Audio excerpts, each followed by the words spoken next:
দেখ দেখ ছেলেটা কত হ্যান্ডসাম। দোস্ত এই প্রথম একটা ছেলেকে দেখে এত ভাল লাগলো, দেখেই তো ভাল লাগতেছে, কি সুন্দর। না দিয়ে ওর সাথে কেন?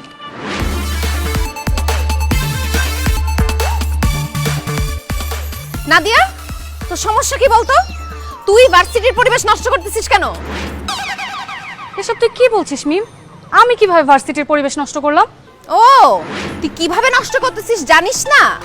ভার্সিটি এরিয়ার মধ্যে একটা ছেলের হাত ধরে ভার্সিটি ঢুকতেছিস, পরিবেশ নষ্ট হচ্ছে না? এক্সকিউজ মি, আমি নাদিয়ার হাত ধরে ভার্সিটিতে ঢুকলে ভার্সিটির পরিবেশ কিভাবে নষ্ট হয়? কিভাবে পরিবেশ নষ্ট হয় বুঝেন না? আপনার মতো একটা স্মার্ট হ্যান্ডসাম ড্যাশিং ছেলের হাত ধরে অন্য একটা মেয়ে এইভাবে ঘোরাঘুরি করলে আমাদের লোভ লাগে না?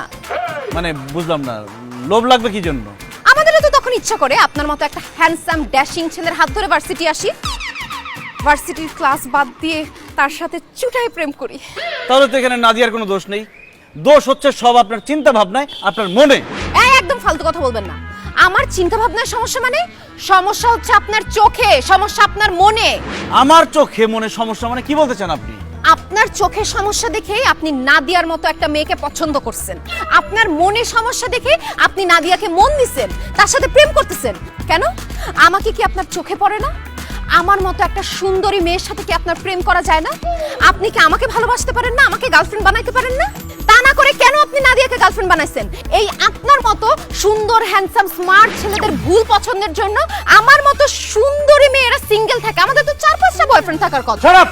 আর একটা ফালতু কথা বলবেন না। নাদিয়া আমার গার্লফ্রেন্ড না। নাদিয়া আপনার গার্লফ্রেন্ড না? নাদিয়া, এই হ্যান্ডসামটা কে?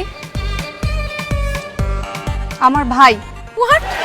কি বললি? এই হ্যান্ডসামটা তোর ভাই? চেহারায় কোনো মিল নাই। ইয়েস, আমি নাদিয়ার ভাই। ছি ছি নাদিয়া, এইসব ফালতু মেয়েদের সাথে চলিস তুই?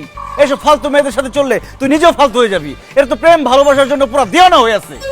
এদের সাথে একদম মিশবি না। যা ক্লাসে যা, আমি গেলাম।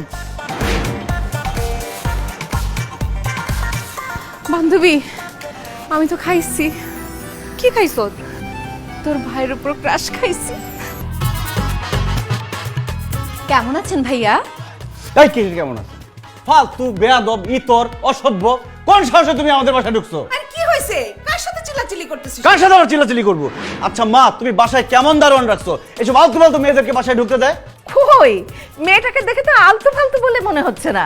মাশাআল্লাহ মাশাআল্লাহ, কি সুন্দর লম্বা চওড়া দেখতে মেয়েটা।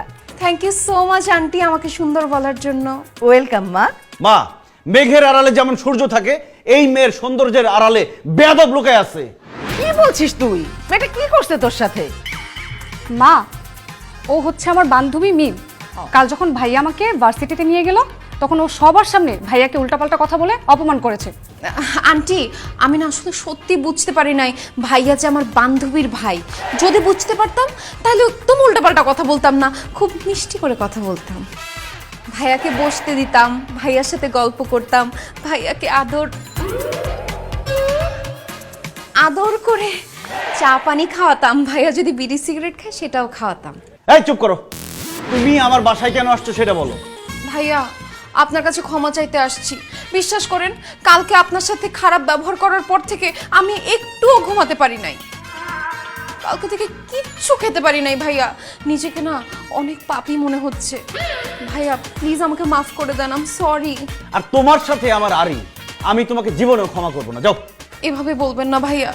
আপনি যদি আমাকে ক্ষমা না করেন তাহলে আমি ঠিক মতো খেতে পারবো না, ঠিক মতো ঘুমাতে পারবো না, কোনো কিচ্ছু করে শান্তি পাবো না ভাইয়া।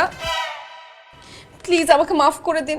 দিব না মাফ, করবো না ক্ষমা আমি তোমাকে। যাও, এখান থেকে যেতে বলছি, যাও। না, আমি যাবো না। আপনি আমাকে মাফ না করা পর্যন্ত আমি এখানে চিল্লাপাল্লা করে কাঁদতে থাকবো। ভাইয়া, ও কিন্তু পাগল আছে। ওকে মাফ না করা পর্যন্ত এইভাবে চিল্লাচিল্লি করে কান্না করবে। মাফ করে দাও তো। হ্যাঁ বাবা, একটা মেয়ে মানুষ এভাবে কাঁদছে, দেখতেও তো কেমন লাগে। মাফ করে দে বাবা, মাফ। এই চুপ করো, যাও, তোমাকে মাফ করে দিলাম। থ্যাংক ইউ সো মাচ ভাইয়া। হ্যাঁ? জীবনে কখনো কারো সম্পর্কে না জেনে উল্টাপাল্টা কথা বলবা না। অবশ্যই ভাইয়া, আপনার কথা আমি অক্ষরে অক্ষরে পালন করব। ফ্রেন্ডস, মানে আমি কি আপনার বন্ধু হতে পারি? এই, তুমি আমি কি সমবয়সী যে আমরা বন্ধু হব? ঠিক আছে, রিয়েল লাইফে না হোক, ফেসবুকে তো ফ্রেন্ড হতেই পারি। আপনার আইডিটা বলেন, আমি আপনাকে অ্যাড পাঠাচ্ছি। ইম্পসিবল। তোমার মতো ফালতু মেয়েকে ফেসবুক ফ্রেন্ড বানানোর কোনো ইন্টারেস্ট আমার নাই। ভাইয়া তাহলে আপনার ফোন নাম্বারটা দেন, প্রয়োজনে অপ্রয়োজনে কল করে আপনার খোঁজ খবর নিব। 01। এই কিসের 01? আমার ফোন নাম্বার আমি তোমাকে দিব না। ঠিক আছে ভাইয়া, তাহলে আপনার ইমেল আইডিটা দেন, আপনাকে মাঝে মধ্যে ইমেল করব। ইমেল আইডি কেন? আমার রক্তের গ্রুপ তোমাকে আমি বলবো না। নাদিয়া ওটা যাইতে বলো এখান থেকে। চলো। ভাইয়া এই, এই, দোস্ত, তোর ভাইটা না একটা কড়া মা। মা, আপনার ছেলে খুব ভালো মানুষ।